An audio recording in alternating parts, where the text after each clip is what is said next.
Well, we are starting grammar today for class 5th and 6th. Okay, when I say we are starting grammar, can you tell me what is learned in grammar? Actually, what do you learn in grammar? See, in grammar, we learn the rules. We learn how things are put into perspective. We shall also be covering what a sentence is, what do you call a clause, or what is the difference between a clause and a phrase. All this I'll be telling you today one by one. Let us define the sentence first. Sentence, as you know, is a group of words that has complete sense, and the clause or a phrase are parts of sentences.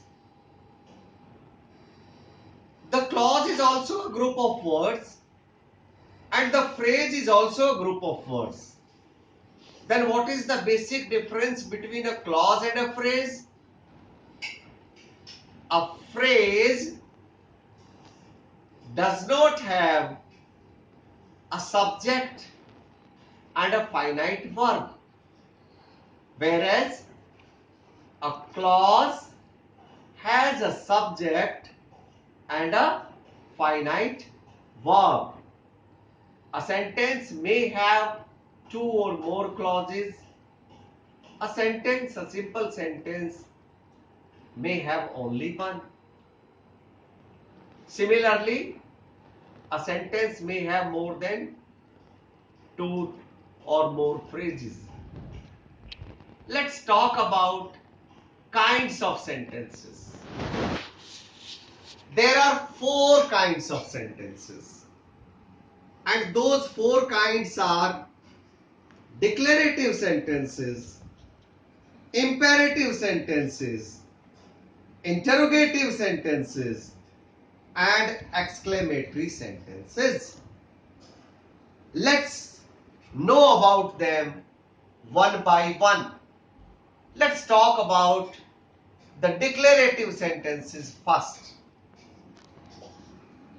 A sentence that declares or states something is a declarative sentence. A declarative sentence makes statement. The statement may be negative or affirmative. That means declarative sentences are either affirmative or negative. If I say Surbi is a good girl, it is a declaration. But affirmative. If I say Surbi is not a good student, this again is a declaration, but it's a negative statement. So both affirmative as well as negative are included in declarative sentences. After the declarative sentences, let's talk about imperative sentences.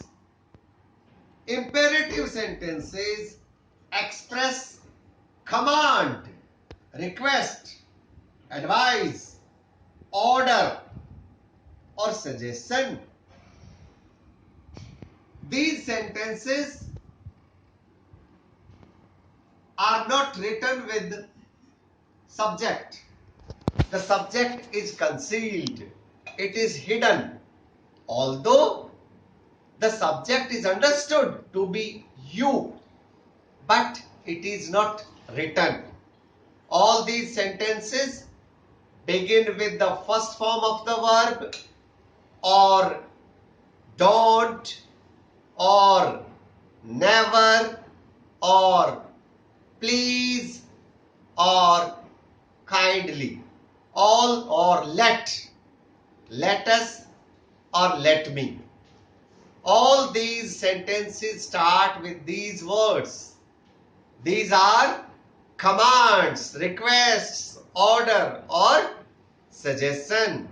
If I say, please give me 10 rupees, it's a request. If I say, get up and get out of the room, it's an order. Both sentences are imperative. If I say, let me read, this again is an imperative sentence. And if I say, let us go to play, let us go for the grammar class, these sentences are also imperative sentences.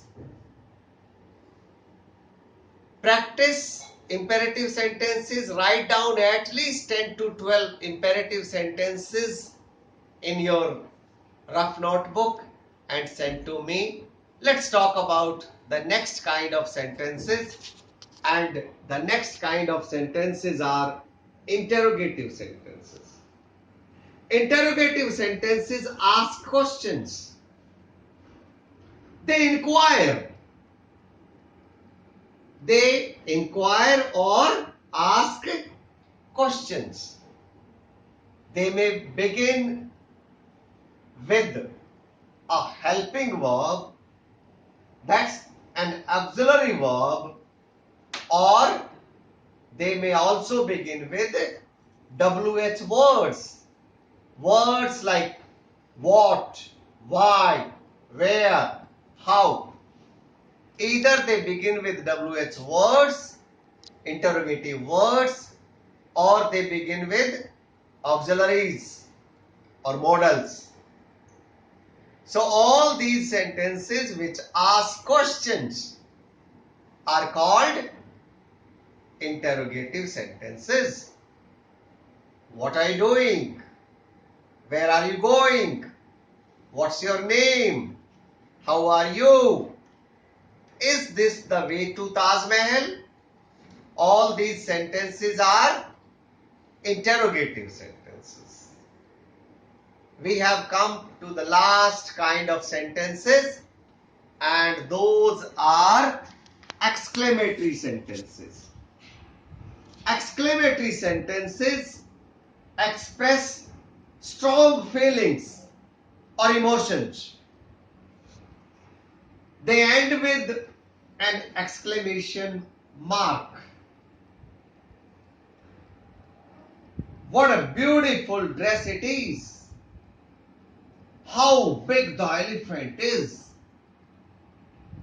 What an intelligent girl she is. How smart that boy is. Hooray! We have won the match. Alas, his grandfather is dead. All these sentences are exclamatory sentences. So, you may also write down some exclamatory sentences and send to me. Write at least 4 to 5 sentences which start with what or how, and start some sentences with hooray or alas or other words of exclamation. This family of sentences also include another kind of sentences Those are wish or prayers. If I say, would that I were a king, it's a wish. And if I say, God bless you, my son, it's a blessing. All these sentences are also taught under exclamatory sentences. Although there are few teachers who place them under fifth category, that is optative. But to me it is always good to keep optative sentences under exclamatory sentences, and thereby I always have been advocating 4 kinds of sentences. We have learnt about the kinds of sentences. I'll send you exercises to transform one kind of sentences into another kind of sentences. Keep practicing. Keep sending me your doubts. Thanks for joining me. I shall again be with you tomorrow. Till then, goodbye.